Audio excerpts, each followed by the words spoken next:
Hi, Steve here. Welcome to the Patio Heat channel, where we provide visual concepts of infrared heating as well as tips for outdoor comfort. Send your request in to designs@patioheat.com for your personalized recommendations. Our one-on-one customer support helps you make the best decisions for your applications. We strive to earn your business. Visit our patioheat.com website for sales and more information. Now let's get heating.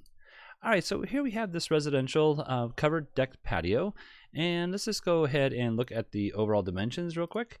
Overall dimensions I have here at 22 feet 4 inches from this point here to this point here, and then I have about a 14-foot depth here with a ceiling height of 9 foot 10 and 1/4 inch.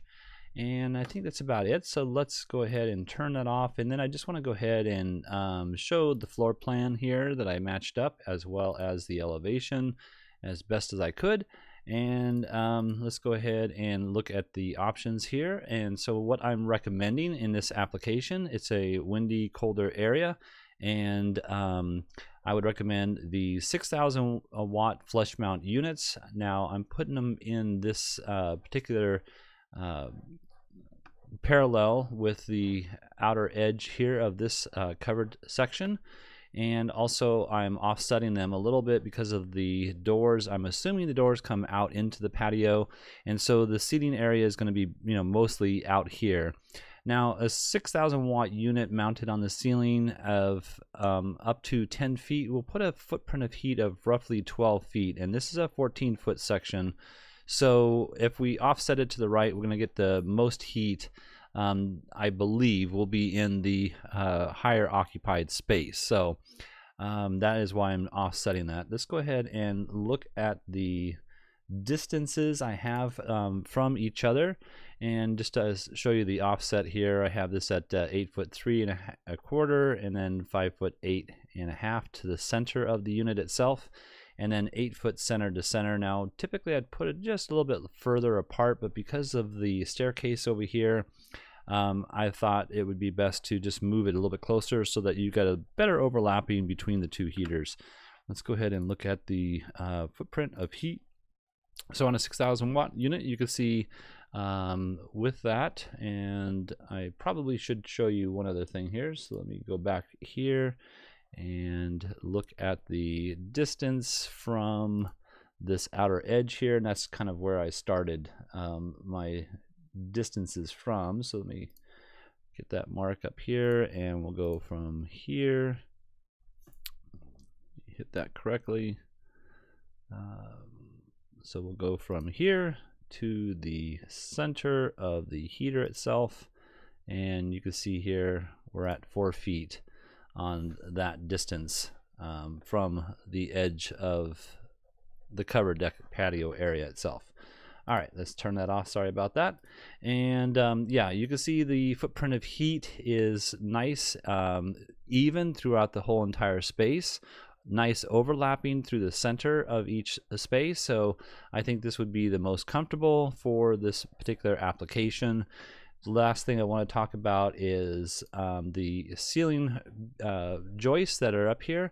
So you can see that I have these at 16-inch center to centers, and I have them at 2 foot. I think I put them like probably a 10-foot tall ceiling joist. And in any case, you can see that the placement that I have here is such that I had to cut these in half, and so you'd have to come up with a different structural plan as far as making this so that it is still structurally sound. I think you can, and I'm not a designer or a structural engineer, but I think you can go from here over, around, and around on both sides, and that would and then make a beam that comes from here to here, and that would give you that structural strength you're looking for. Now if that is not possible, the other thing you can do is with the 16-inch center to center, it gives you enough gap to physically move that heater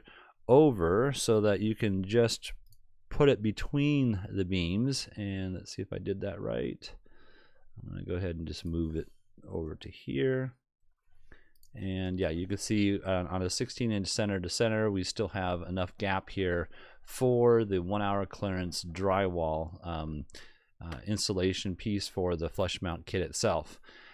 Just to go into this a little bit in depth, we have the heater itself, which is a WD6024 6000 watt 240 volt.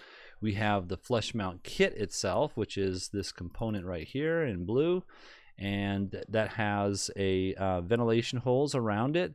And then also we have the 1 hour fire rated drywall that is inside of that surrounded framework that's going to be there. So the other thing I should mention is, let me put this top back on here. There we go. The other thing I should mention, and let me go back and move this heater just so we can view it properly, but I'll put the top back on, and you can see right here I have the flush mount frame attached to the ceiling. Now this is say that this ceiling is going to be stucco. What you can do is you can take that stucco finish and you can move it down over the edge of the flush mount kit, and then just make sure you have 1/2 inch of gap between here and that finished ceiling area.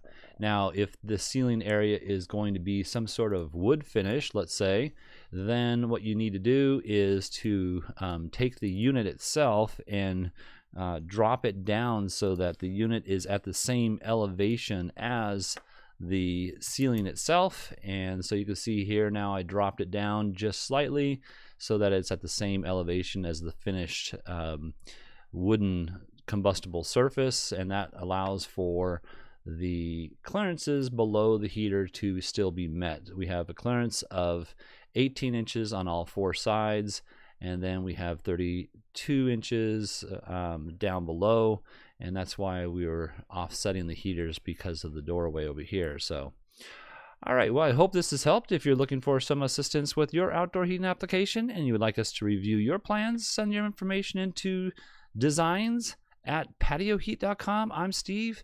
Please tap that like button if you find this video useful. It really helps others find our channel just like you found it, so we appreciate that so much. Have an excellent day.